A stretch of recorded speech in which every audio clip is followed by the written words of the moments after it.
I was with somebody the other day who has a vision impairment, and they were using voice-activated conversation with ChatGPT, and that was just allowing them to do so much stuff so much quicker, getting an answer rather than trying to use a modified keyboard and that kind of stuff. Just talking, asking the question of Copilot. So it was so, and the technology's there, but I think it's a really good point that amongst our colleague cohort, there will be people who have a range of, well, we all have challenges of some sort, and everyone's on a spectrum somewhere. But I think, it's a really good point you make, that just have a look inside your own organisation, reach out to those people, and a lot of companies do have DEI type programs.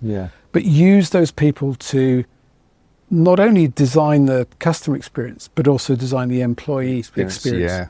And I think you're right, from the recruitment process to the places of work, or are people able to work from home as efficiently? Do they have the right setup, the right ergonomic structures? I think also what you've tapped into there is taking it a stage further, is people internally encouraging them to come forward, if you like, with the voice of the customer, the voice of the disabled customer.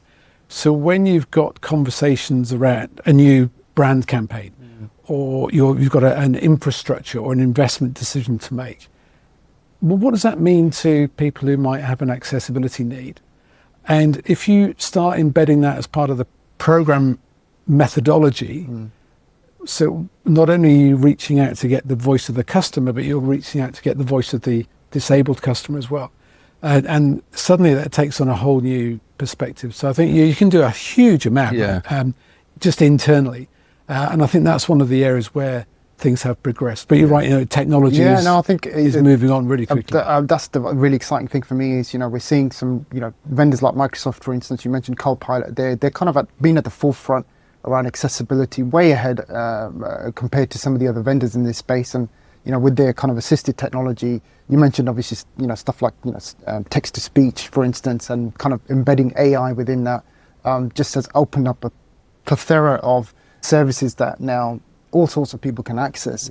I think it's now that next stage of, I kind of firmly believe that the issue at the moment, the barrier is when somebody with a disability is recruited, sometimes perhaps they're apprehensive about telling the employer, and some people are shy about telling their employer that they have a specific need because it could be used against them.